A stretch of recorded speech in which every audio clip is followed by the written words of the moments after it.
Hi, I'm Householter. I'm running for City Commissioner. I have been a Planning Commissioner now for about 4 years in Salina. I've been on the Heritage Commission for 2 or 3 years. I'm currently serving on the Stiefel Theater Board, and I've also been a reserve deputy here in Salina for about 4 years as well. I chose to run for City Commissioner basically after my involvement in the Planning Commission. On the Planning Commission, a lot of new developments and things would come before us, and I would be able to respond on any zoning laws or things like that we need to change. But I felt like I wanted to be more of a part of the ideas that were coming to Salina and see if I couldn't help bring some of my ideas and things that I'd hoped for Salina to play. So I decided to go ahead and throw my hat into the ring, so to speak, and get involved. And I hear a lot of the other candidates when I've been out speaking and reading their interviews and stuff.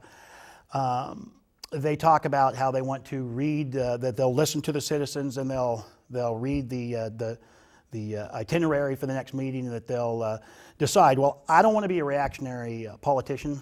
I'm the kind of person that goes out and would like to find those ideas and bring them before the city. I always tell people I think of Salina as my home and as my business, and my simple plan is to mow my lawn and to balance the checkbook. An example, basically clean up the town and make sure we're making the right business decisions.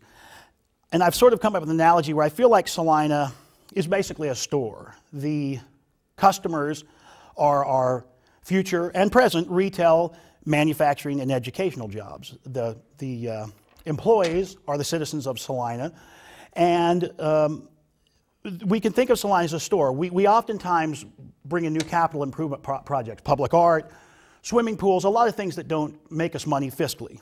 But we could think of those as like the signage and the window dressing of the store. So we have to balance out how much signing and window dressing we have for our store, because if it's too much, then our product cost is too high, meaning we have to charge too much to bring those retail and manufacturing jobs to town. Or we can offset that by underpaying our employees, an example, overtaxing the citizens that live here. So we have to strike that delicate balance of how are we going to present Salina? You know, are we a big box discount store where everything is cheap and ground is cheap and employees are cheap and that quality of living is cheap? Or are we more of a high-end store where we're more technically oriented? What I want to see is Salina recently did a comprehensive plan as far as how our developments go. What I would like to be a part of and bring to the city is a comprehensive economic plan. That is where the chamber, the city, and the citizens, and everybody gets together, and we basically say, what is the mission of Salina? Where are we going? Do we want, you know, this river project? Do we want, you know, this manufacturing company? And deciding with a central voice that really gives us a 10 and 20-year plan.